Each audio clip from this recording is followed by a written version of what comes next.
Captain Daniel Carter stood on the bridge of the horizon and watched the strange vessel approach through the darkness of space. It was unlike anything humanity had ever encountered before, with curves and angles that seemed to flow like water frozen in time, glowing with a soft blue light that pulsed gently across its hull. This was the moment Earth had been preparing for since they first ventured beyond their solar system. 15 years ago? Distance to unknown vessel? Daniel asked calmly, though his heart raced with excitement and nervousness. 40,000 kilometers and holding position. Sir, Lieutenant Amy Rodriguez reported from her weapons station, her fingers hovering over the console without actually touching any controls. They had orders to appear friendly and non-threatening. As communication officer spoke up suddenly, her voice filled with barely contained excitement. Captain, we're receiving a transmission on multiple frequencies. It appears to be attempting different language protocols. Put it through, Daniel ordered, straightening his uniform and moving to the center of the bridge where the holographic display would project. The image that appeared was both familiar and alien at the same time, bipedal like humans, but with skin that shimmered in shades of purple and silver, with 3 eyes arranged in a triangle pattern on their face, and hands that had 6 fingers instead of 5. Greetings from the Voxian Confederation, the alien said through the translator, which converted the words into English with only a slight mechanical tone. I am Ambassador Kralthor, sent to establish peaceful relations with your species. Daniel felt a wave of relief wash over him. The alien had used the word peaceful right at the start, which was exactly what humanity had hoped for.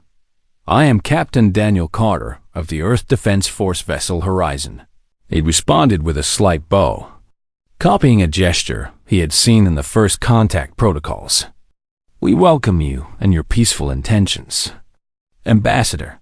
The next several hours passed in a blur of cultural exchanges, careful diplomacy, and the sharing of basic information about both civilizations. The basic information of basic information about both civilizations. The boastness. Voxians were part of something called the Galactic Confederation, a group of 47 different species who cooperated for mutual benefit and protection. Commander Voronek, the Voxian military observer who accompanied the ambassador, seemed particularly interested in human technology and defensive capabilities, asking questions about Earth's ships and weapons in a casual, almost friendly manner. Your vessel is quite impressive for such a young spacefaring species, Voronek commented, his 3 eyes blinking in sequence. How long have your people been traveling between stars? Only about 15 years, Amy answered when Daniel nodded for her to respond. We've been cautious and methodical in our exploration.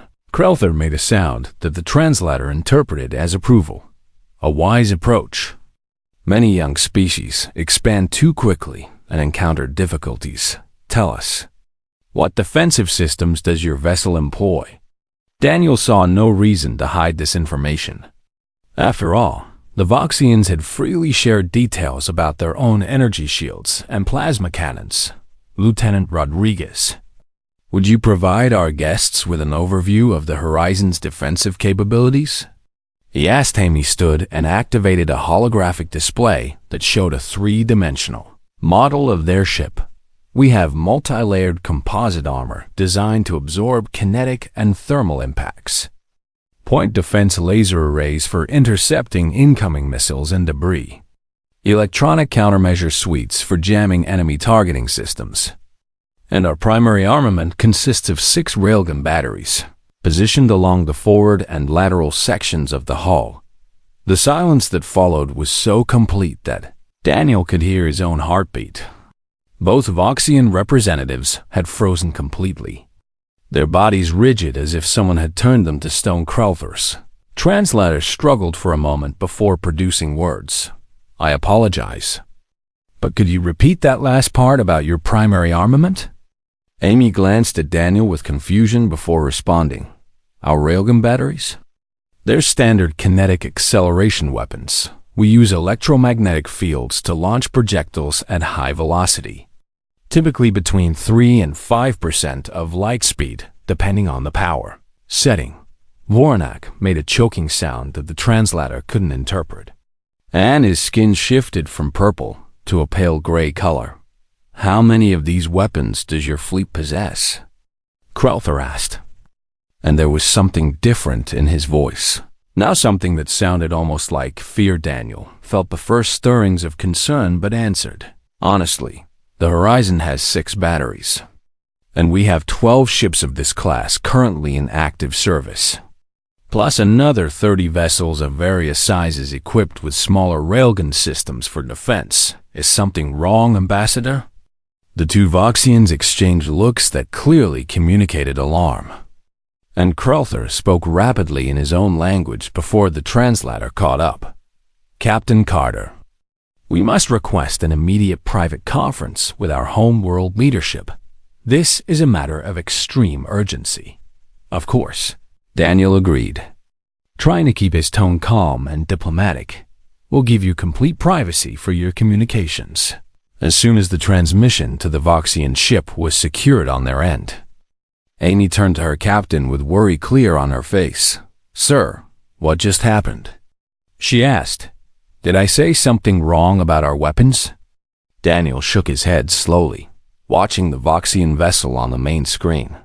I don't know, Lieutenant, but whatever it was, it scared them badly. I've never seen someone react like that to a simple weapons description. The communications officer spoke up hesitantly. Captain, I'm picking up encrypted burst transmissions from the Voxian ship heading in multiple directions. They're not just calling home. They're sending messages to at least a dozen different locations. Can you decrypt them? Daniel asked. No, sir. The encryption is far beyond our current capabilities. She admitted. Daniel sat down in his command chair and considered their options carefully. Humanity's first contact with an alien civilization was not going according to plan, and he had no idea what they had done to cause such a dramatic reaction. All stations remain at yellow alert, he ordered. Maintain friendly posture, but keep our sensors active. I want to know immediately if anything changes. Amy returned to her weapon station and ran a diagnostic on the railgun systems, checking to make sure everything was functioning properly. She couldn't understand what was so alarming about electromagnetic acceleration technology. It was basic physics that any civilization with electricity should understand. The hours ticked by slowly as they waited for the Voxians to finish their communications. Daniel tried to review everything they had said during the exchange, looking for any possible offense or misunderstanding. But he kept coming back to the moment when Amy mentioned the railguns. That was clearly the trigger. But why? Finally, after nearly 6 hours of waiting, Krelther's image appeared on the screen again. But he looked different, now older somehow, and deeply troubled. Captain Carter, the ambassador began carefully. My government has instructed me to continue our dialogue, but there are matters we must discuss regarding your weapons technology. Matters of great importance to the entire galaxy. Daniel leaned forward in his chair. We're listening, Ambassador, and we want to understand what concerns you. Krelther seemed to gather himself before speaking. Captain, do your people understand what railgun technology represents to the rest of the galaxy? Do you know the history of these weapons among the stars? No, Daniel admitted honestly. We developed them independently based on our own scientific understanding. Are they common among other species? The ambassador's expression would have been unreadable to someone who didn't know what fear looked like. Common? No, Captain, they are forbidden. High Counselor Zephrane received the emergency transmission from Ambassador Krelther and felt his heart skip several beats in rapid succession. The message was marked with the highest priority code, one that hadn't been used in over 3 centuries, and the content made his skin turn cold despite the warm temperature of his chambers. They have railguns, he whispered to himself. reading the report again to make sure he understood correctly. The humans have developed railgun technology, and they don't even know what it means. He immediately summoned the Galactic Council for an emergency session and contacted Admiral Kyle Bennett of the Earth Defense Force through the quantum communication link that had been established. Just days ago, for diplomatic purposes, Kyle was reviewing supply reports when the call came through. He had been expecting routine follow-up discussions about trade and cultural exchange, not the grim face of an alien leader who looked like he had just witnessed something terrible. Admiral Bennett Zephyr began without the usual pleasantries. "We need to discuss your weapons technology immediately, specifically your railgun systems." Kyle felt confusion wash over him. "Our railguns?" "Counselor, those are just standard kinetic weapons. We've had the basic technology for over 200 years. The alien leader closed all three of his eyes slowly before opening them again. "Admiral, I must tell you a story that every species in the galaxy knows. A story that has shaped our civilization for the past 8 centuries. Kyle settled into his chair and activated the recording systems. Something in Zephyr's tone told him this was going to be important. "Long ago, before my people joined the Confederation, there was an empire called the Catharn," Zephyr began. "They were a powerful species, advanced in many areas of technology. But their scientists made a discovery that would change the galaxy forever. They learned how to accelerate matter using electromagnetic fields." Kyle's expression shifted to concern as he began to understand where this was going. "The Catharn built weapons that could fire projectiles at enormous speeds," the counselor continued. "They started small, but within a century, they had perfected the technology. Their railguns could launch metal slugs at 5% of light speed, and each impact released energy equivalent to nuclear weapons. That's similar to our current capabilities," Kyle admitted quietly. Zephyr's voice grew heavier. "The Catharn used these weapons to conquer 43 star systems in just 50 years. Their railguns could strike targets from distances far beyond the range of energy weapons. And there was no defense against solid projectiles traveling at such speed. Shields designed for energy absorption were useless. An armor simply vaporized on impact." Kyle leaned forward. "What happened to them?" "The rest of the galaxy united against them," Zephyr explained. "It took us 117 years to defeat the Catharn Empire. Billions died in the conflict. Entire worlds were reduced to rubble from railgun bombardment. And 3 species went completely extinct." The weight of this history settled on Kyle's shoulders like a physical burden. "When we finally won," the counselor went on, "the surviving civilizations made a pact. All railgun technology would be destroyed, every blueprint erased. Every scientist who worked on the project would be re-educated. We swore that no species would ever again develop or deploy kinetic acceleration weapons beyond basic mass drivers for cargo transport." "It became galactic law?" Kyle asked. "More than law," Zephyr corrected. "It became the foundation of our peace for 800 years. No civilization has broken this prohibition, and the galaxy has known relative stability." Kyle felt his stomach drop as the full implications became clear. "And now Earth has developed this technology completely independently." "Not just developed it," Zephyr said grimly. "Your report indicates you have deployed it across your entire fleet as standard armament. Ambassador Krulther tells me your ships carry multiple railgun batteries, and you speak of them casually as if they were ordinary defensive tools." Kyle stood and paced his office. "Counselor, I need to consult with our scientists and government leaders.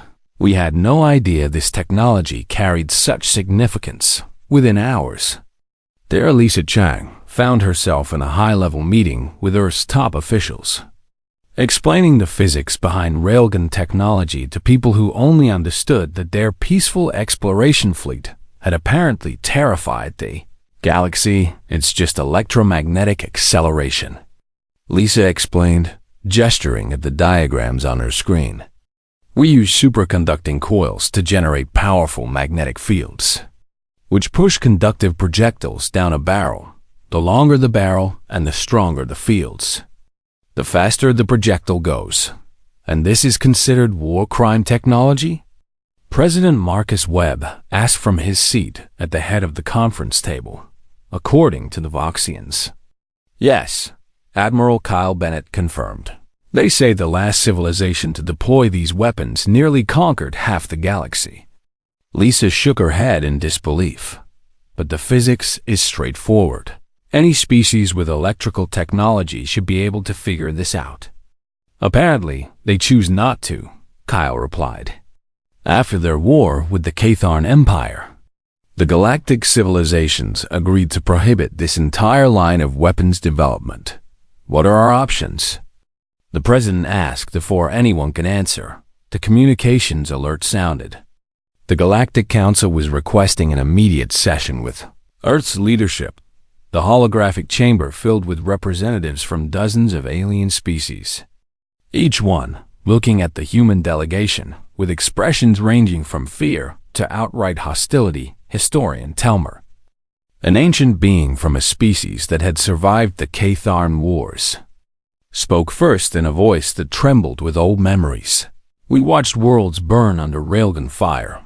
I was young when the Catharn came to my home system, and I remember the sky turning white as their projectiles struck our cities from orbit. President Webb spoke carefully. Historian Telmer, we deeply regret awakening such painful memories. Humanity developed this technology in isolation, without knowledge of galactic history or laws.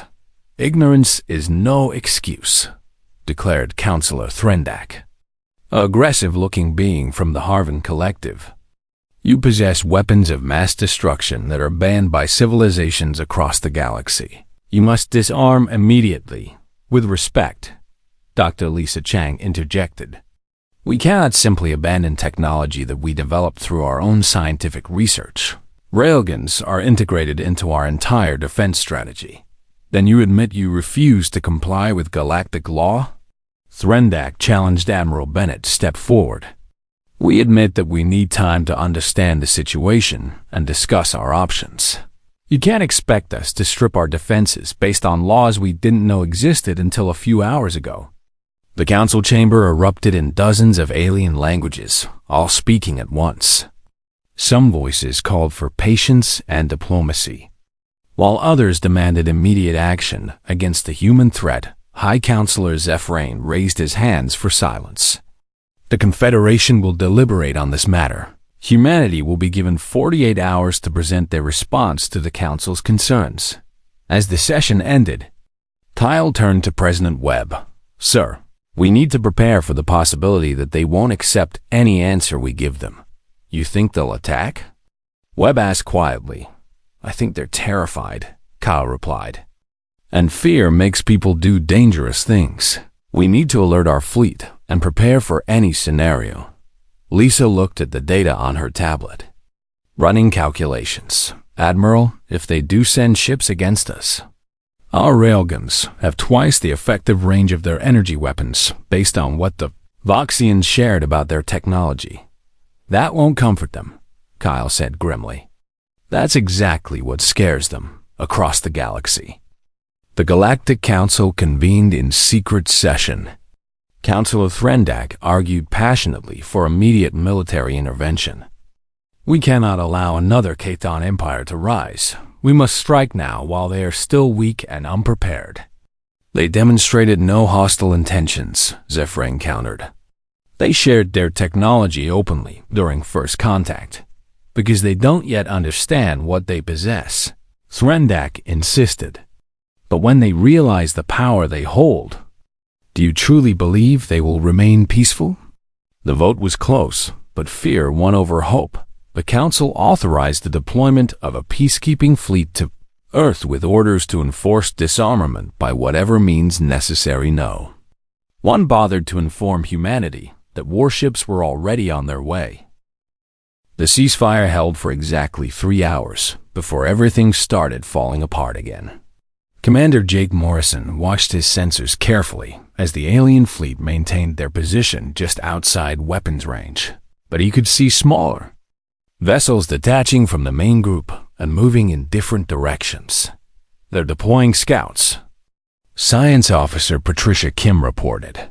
12 light craft breaking formation and spreading out in a search pattern. Jake felt his jaw tighten. What are they looking for? Unknown, sir, Patricia replied, but their trajectory suggests they're trying to get sensor readings on our other defense installations on the bridge of the alien flagship. Fleet Commander Sil Rith reviewed the latest intelligence reports from his scout vessels. His orders from the Galactic Council had been clear but contradictory. Establish peaceful contact while also preparing for forced disarmament if necessary.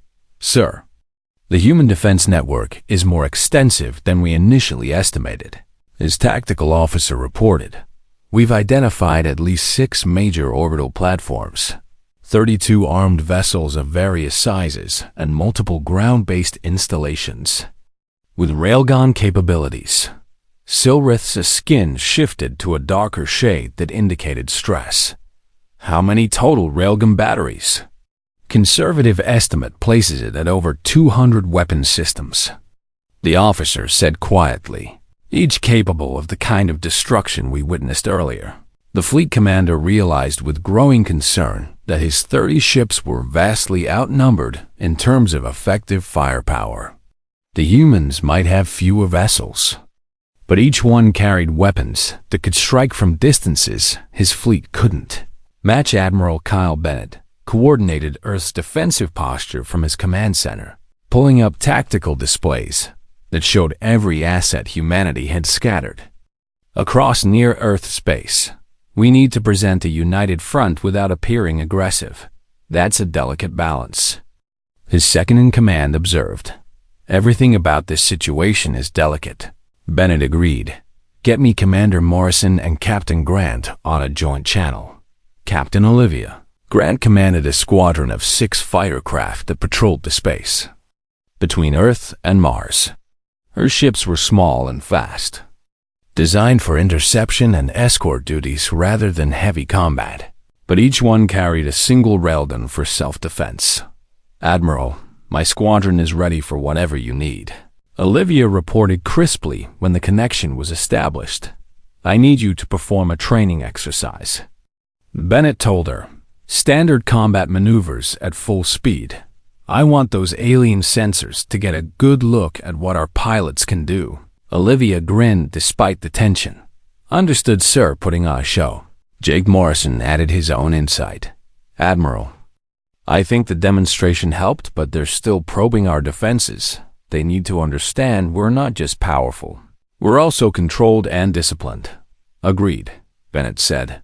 That's why I want Grant's squadron running drills. Show them precision and coordination, not just raw firepower. Olivia and her pilots launched into a complex series of maneuvers that had been designed originally for training new recruits. Their fighters twisted and dove through 3-dimensional space, maintaining perfect formation. Even at speeds that would crush most alien species under the G-forces, Noxian sensors tracked every movement. And Fleet Commander Silrith watched in growing amazement as the human pilots executed maneuvers that should have been impossible. How are they surviving those acceleration forces? Their home world has significantly higher gravity than standard. His science officer explained. Evolution on what they call Earth made them remarkably resilient to physical stress, so they're naturally tougher than most species. Silrith muttered. And they have weapons that outrange ours by double, and they fly like their lives depend on it. There's more, sir. The officer continued nervously. Analysis of their ship movements suggests reaction times 30% faster than Confederation average. Their neural processing appears to be optimized for rapid decision-making. Silrith felt the weight of his situation growing heavier. He had been sent to intimidate a species that was proving to be far more formidable than anyone had anticipated, Captain. Olivia Grant brought her squadron through a final maneuver that sent them spiraling around each other in a complex pattern before they reformed into perfect diamond formation. She knew the alien fleet was watching, and she wanted them to see that human pilots were not just skilled but confident, nice flying people. She told her squadron over the comm, "Let's head home." As the fighters returned to their carrier, Admiral Bennett received a priority communication from President Webb. "Admiral, High Counselor Zephrane has informed me that there's a faction in the Galactic Council pushing for immediate military action. We may not have as much time as we thought." "Sir, we've shown them we can defend ourselves," Bennett argued. "Surely that should give them pause." "It's giving some of them pause," Webb confirmed, "but others see our capabilities as proof that we're too dangerous to be left armed." Counselor Threndak is demanding a vote on authorization for full-scale enforcement. Jake Morrison listened to the exchange and made a decision. "Admiral, request permission to contact Fleet Commander Silrith directly, military to military." Bennett considered this. "What do you have in mind?" "He's a soldier following orders," Jake explained. "But he's also someone who just watched us choose not to kill his entire fleet when we had the chance. Maybe he'll listen to reason." "Do it?" Bennett authorized when the connection was established. Jake spoke bluntly. "Fleet Commander, we both know how this ends if shooting starts. Your ships will be destroyed before you can get into effective range." Silreth's expression was grim. "I am aware of the tactical situation, Commander Morrison, but that's not what I want to talk about." Jake continued, "I want to know if you believe we're the threat your council thinks we are." The alien commander was silent for a long moment. "Honestly, I don't know what to believe. Your weapons are exactly as terrifying as our history warned us they would be." "But," Jake prompted, "but you had us helpless and you chose to destroy a rock instead." Silrith admitted, "The Kathon would never have shown such restraint. They would have gloried in demonstrating their power against living targets." "Then help us," Jake urged. "Tell your council what you saw here. Tell them we're not the Kathon. Empire reborn."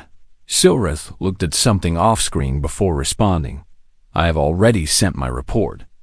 Commander, I told the council that humanity demonstrated both overwhelming tactical superiority and remarkable restraint.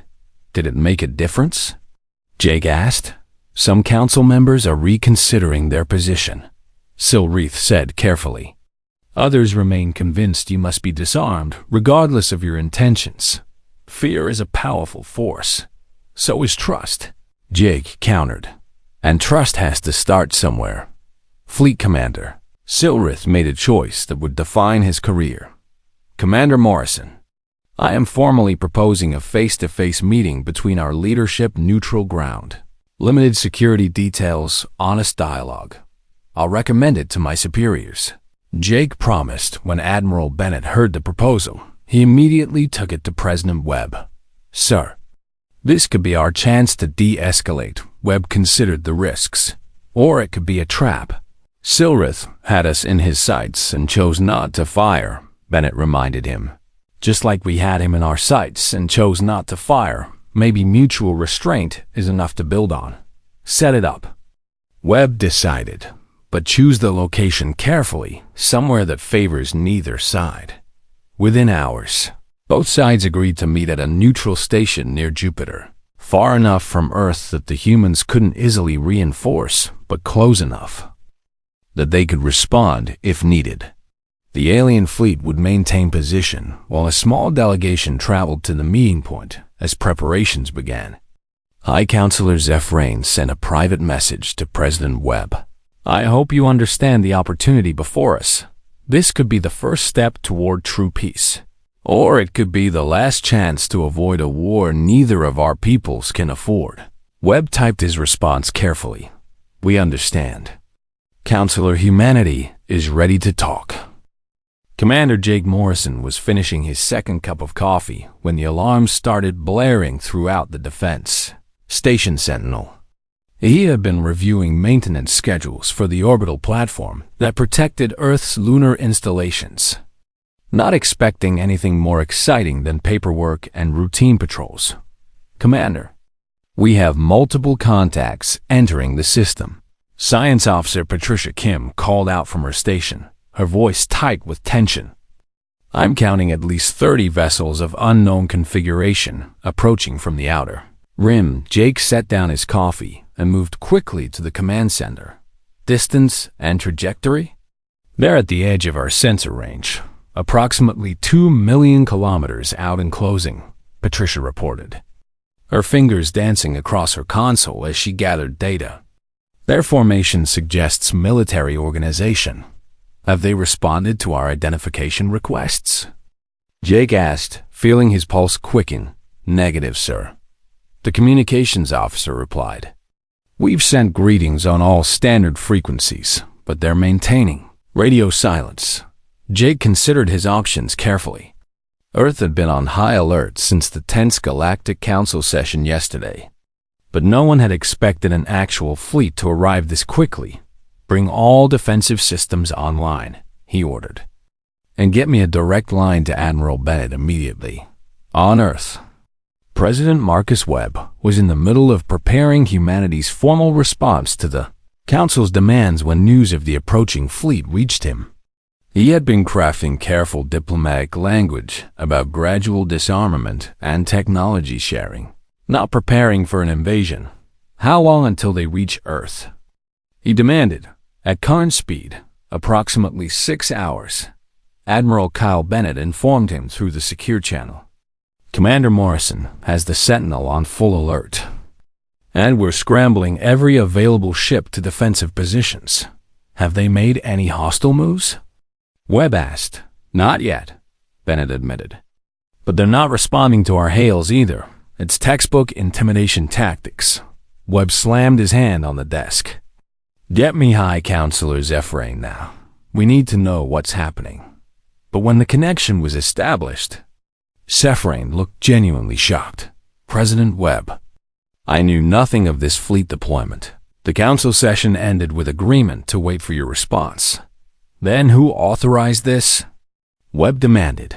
"I will investigate immediately," Zephyr promised. But his expression suggested he already suspected the answer on the Sentinel. Patricia Kim ran continuous scans of the approaching vessels. "Commander, I'm analyzing their weapon signatures based on the data Ambassador Krelther shared about Voxian technology. These ships are equipped with plasma cannons and energy beam arrays. What's their effective range?" Jake asked. Patricia pulled up the technical specifications. "According to the information we received, plasma weapons have maximum effective range of about 50,000 kilometers. Energy beams can reach maybe 75,000 in optimal conditions." Jake felt something click in his mind. "And our railguns?" "Sir, our magnetic acceleration systems can accurately target at ranges up to 200,000 kilometers," Patricia said quietly. "We outrange them by more than double." "They know that too," Jake realized. "That's why they're afraid." The communications officer interrupted. "Commander, we're receiving a transmission from the lead vessel. It's not in standard diplomatic format. It appears to be a military channel. Put it through," Jake ordered. The alien who appeared on screen wore what was clearly a military uniform, and his expression was stern. "Human vessel. This is Fleet Commander Silrith of the Galactic Peacekeeping Force. You are ordered to power down all weapon systems and prepare to be boarded for inspection." Jake felt anger flash through him. "Fleet Commander, you have entered our system without permission and without responding to our identification requests. You are the ones who need to explain your presence here. Your planet possesses illegal weapons technology," Silrith stated flatly. "The Galactic Council has authorized us to ensure compliance with established laws. We were given 48 hours to respond," Jake countered. "That time hasn't expired, and you have no authority to make demands in our space." Silrith's expression hardened. "You are in no position to refuse. Stand down your weapons, or we will interpret your actions as hostile." Jake muted the channel and turned to his crew. Options? We can't fight 30 ships, his tactical officer said bluntly. We don't have to fight them, Patricia interjected. We just have to make them understand we could. Jake studied the sensor display showing the approaching fleet and the Sentinels' targeting solutions. Patricia picked the largest asteroid in sensor range, something big enough to make an impression. Sir? She asked, though her fingers were already moving to comply. We're going to give them a demonstration, Jake explained. Show them exactly what our railguns can do without actually shooting at their ships.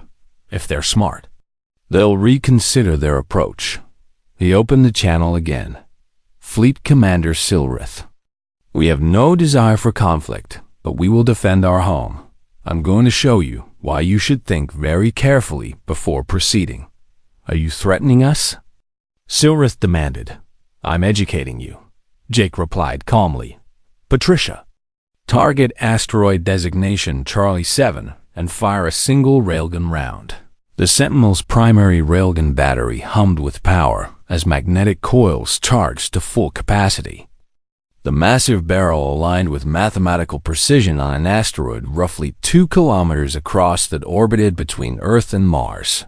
Firing. Patricia announced the projectile launched in complete silence, accelerated by electromagnetic forces to 4% of light speed.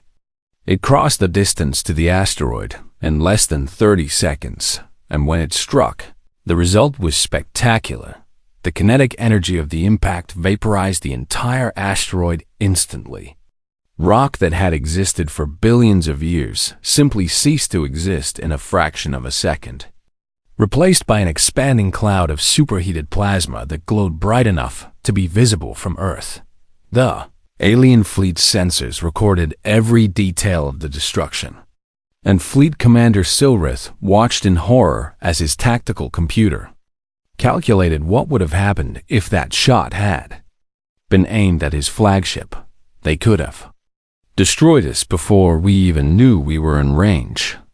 His weapons officer whispered. Sylph stared at the still glowing debris field where the asteroid had been. How many of those weapons does the human station possess?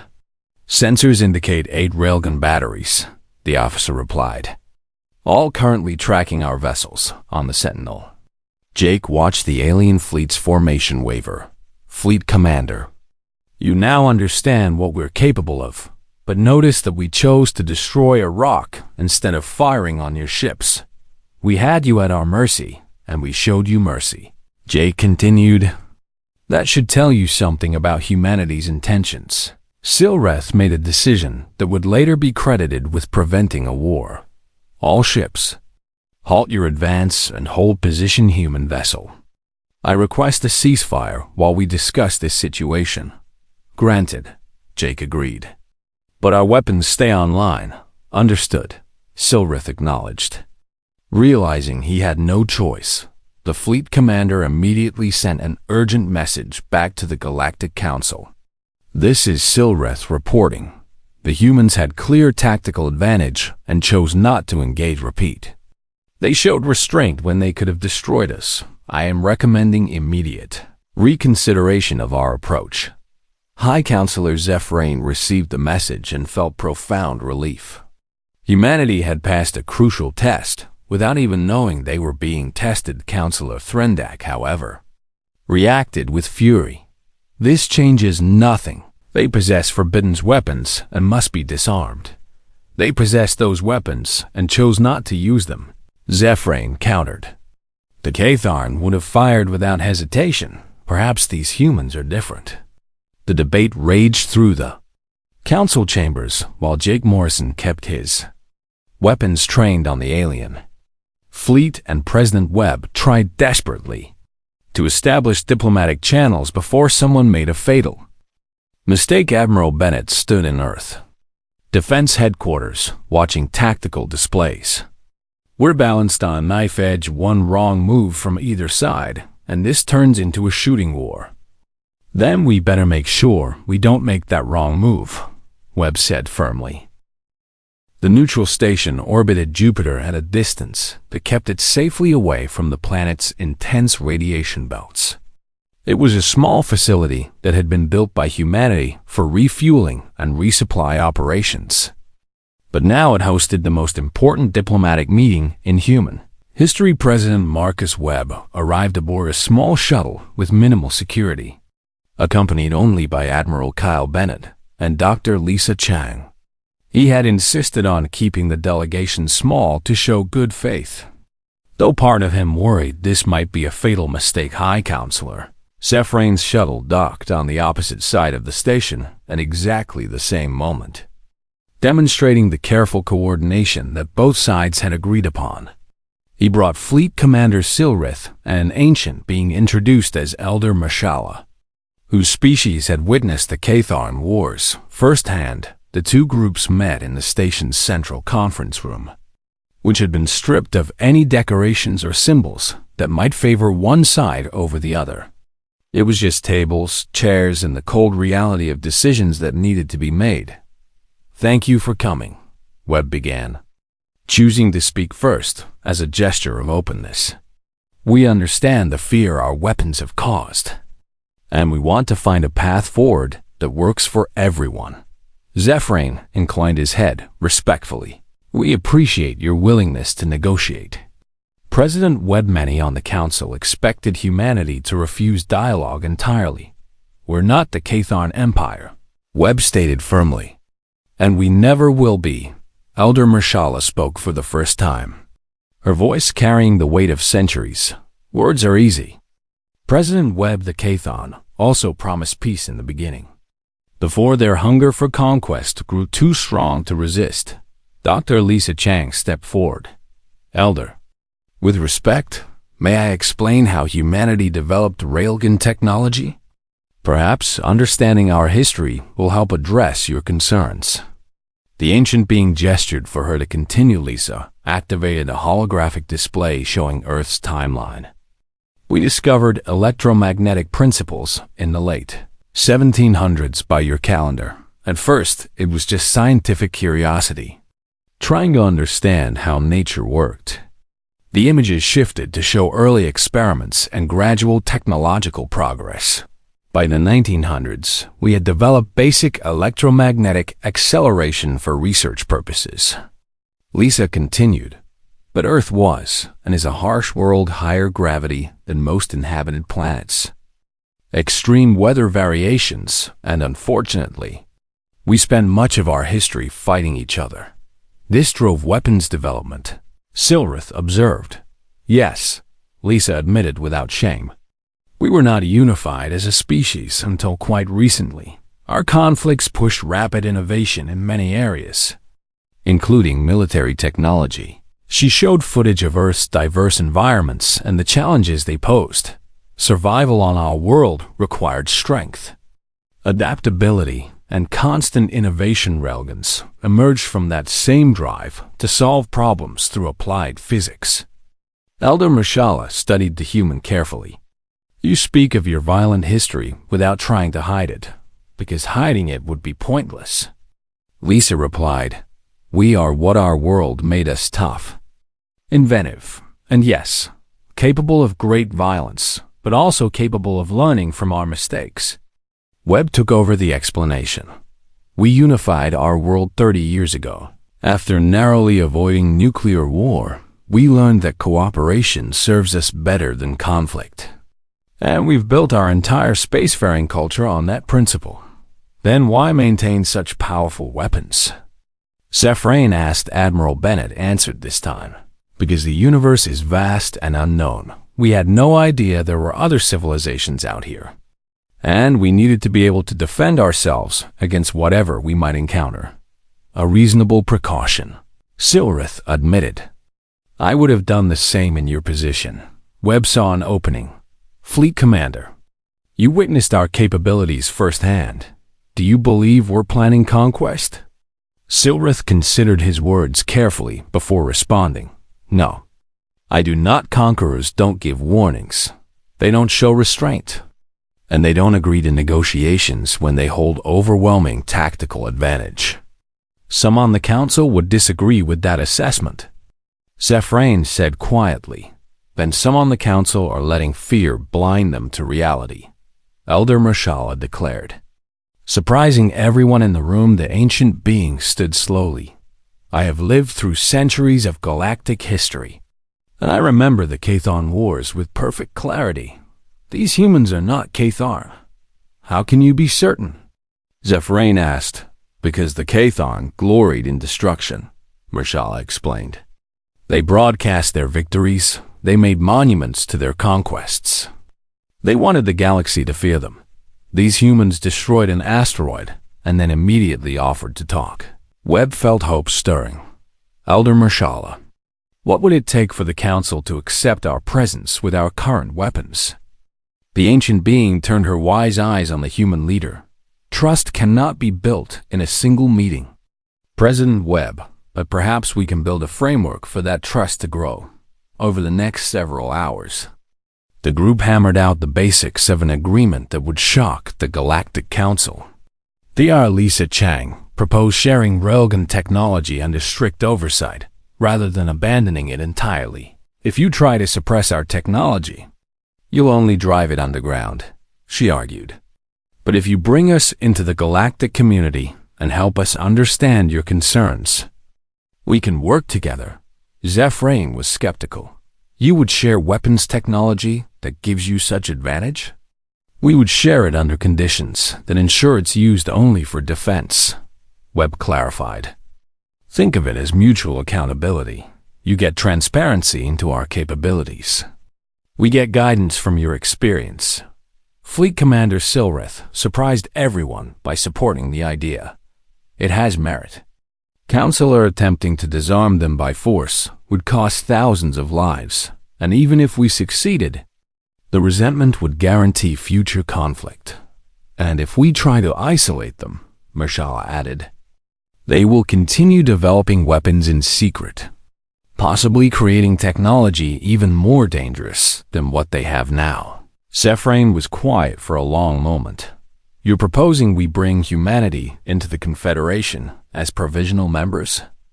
With conditions and oversight, Webb agreed. We'll accept a moratorium on railgun proliferation. Say 50 years while the galaxy processes this change. And in exchange?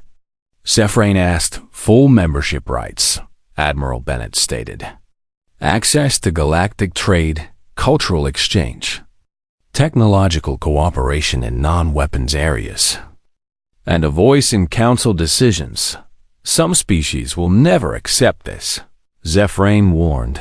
Then they'll have to get used to being uncomfortable, Elder Mashallah said firmly. Because isolation and suppression are not sustainable solutions. I learned that lesson during the Cathon Wars. The negotiations continued through the night, with both sides making compromises. Humanity agreed to train a joint task force that would control railgun deployment, ensuring the weapons were used only against external threats to the Confederation in return. Earth would receive protection under galactic law, access to advanced non-weapons technology, and most importantly, recognition as a sovereign civilization with rights equal to any other member species when the final agreement was drafted. President Webb looked at the document with mixed feelings. This isn't everything we hoped for, but it's far better than war. Zephyrain observed. It's a beginning, Elder Mashallah corrected. Trust takes time to build, but this framework gives us that time. 3 months later, Captain Daniel Carter stood on the bridge of the horizon as it joined a mixed-species patrol fleet. His weapons officer, Lieutenant Amy Rodriguez, was training a Voxian counterpart on proper railgun safety protocols. The key is treating every shot as if lives depend on it, Amy explained. Because they do. The Voxian student nodded seriously. We will honor the responsibility these weapons carry on Earth. President Webb addressed a crowd gathered to celebrate humanity's provisional acceptance into the Galactic Confederation. We came to the stars hoping to find friends, and instead we found fear, but through patience, restraint, and honest dialogue. We turned that fear into the beginning of trust in the Galactic Council chambers. Elder Marshala watched the human celebration on the view screen.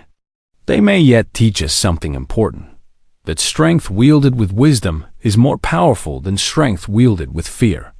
High Counselor Zephrane stood beside her. I hope you're right. Elder, I truly hope you're right. Time will tell, Marshala replied.